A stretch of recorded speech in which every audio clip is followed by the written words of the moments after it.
Hello, it's Mike. This is another unboxing. So I'm going to check this out now. I honestly don't know what is in these. I haven't read the outside shipping label, and I kind of don't. I like to treat them like a little Christmas surprise. So I know, like, I can always look at the label after if I need details or info, or to make sure I give the feedback to the right eBay seller or whatnot. But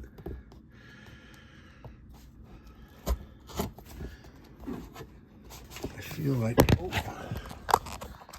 I gotta be more careful with my elbows.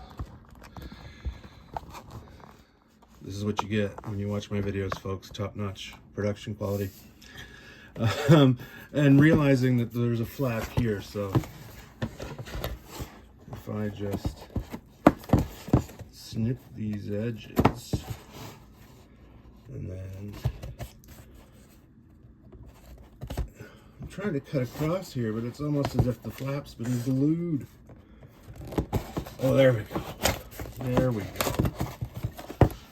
Okay.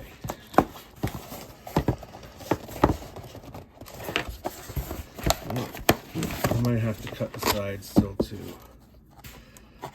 Yeah, the flap's on the other side. Thought I had a knife handy. I'm gonna use the edge of this ruler because if you've ever handled one of these steel rulers, you know how freaking sharp the corners are.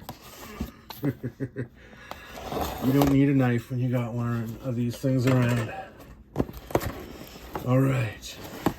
What shall it be? Plenty of packing peanuts. That is for sure. Okay, it's definitely a comic, and it's in another envelope inside here. So I'm going to empty this as much as I can until I can grip the end. I don't want to grab it and pull from the side because it's a comic, and I don't want to potentially damage or bend it. At least I'm assuming it's a comic. It's in the magazine format, so it's got to be a comic because all I've been getting lately are comics and trading cards. All right. So it's inside of another envelope. Come on. There we go. Okay. Let's see. Which one is this? Okay. So this is, I picked this up recently. The first issue of the Masters of the Universe series from the 80s from DC. Notice DC. These are, at least in my experience, much harder to find and much more scarce than the Marvel version that came a couple years later, when DC quit licensing Masters of the Universe because they weren't doing anything with it. And then Marvel licensed it, and then they did a bit more with it, with a more younger, reader-friendly series they did with Star Comics. This was a 3-issue miniseries, and there's also a Superman versus He-Man comic, and that's one I have owned in the past. I don't believe I have a copy of it right now, but that's kind of like, this is the kind of stuff I love, like just cool pop culture crossover stuff from the 80s, the kind of stuff I grew up with that's vintage now, and I got a good price on it. I have no complaints. Great shipping, if anything overkill, which I appreciate. So that's cool, and I'm going to enjoy that, and I'm going to put that in my personal collection, and I'm going to be checking this thing out later. In the meantime, since you're still here, you get to find out about something else that I have available in my eBay store. And in this case, I'm going to show off this My Hero Academia board game. Now, let me explain why this board game is in my store. I know lots of people who are into manga and anime, and I don't have anything against it. It's just not my world. And in that way, I mean, I love Voltron, Astro Boy. I grew up with that stuff.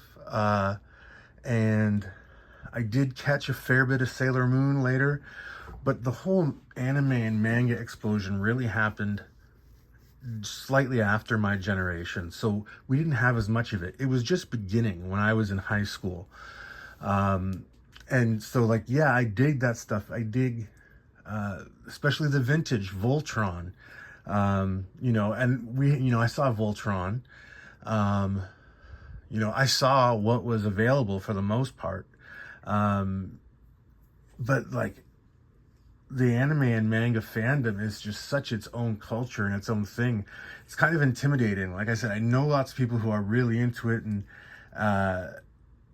they, know a million things. I guess it's kind of like when you approach a group of people who've been Marvel fans for 40 years, and they like know the detailed decades worth of stories, and they can talk about the characters like it was a show they watched, or it's like real people they know.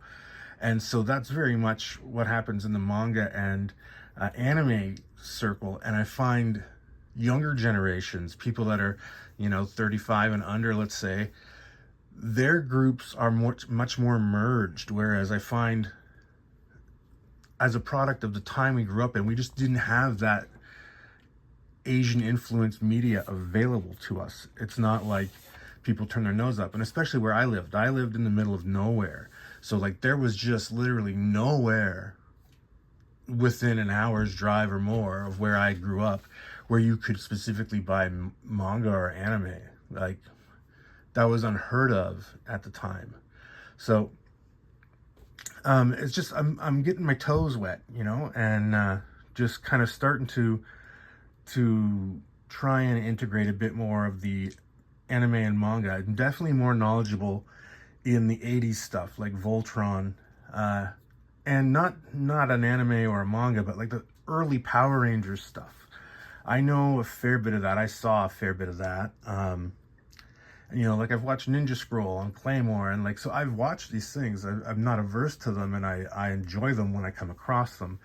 It's just a case of not having the same societal exposure that people younger than me would have had, me being in my 40s. So that is my take. So yeah, My Hero Academia Plus Ultra board game, you can get that in my store.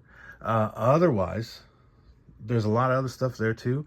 Oh, and by the way, if you're watching this and you haven't watched the video I posted a little while ago about the contest, go back and watch it, because so far not a lot of people have, and you can't win if you don't find out that the contest exists. So I may be running one again, I may not, but trying to give away stuff, folks. So anyway, thanks again, and as always, video sponsored by me, because I love this stuff. So have a good day.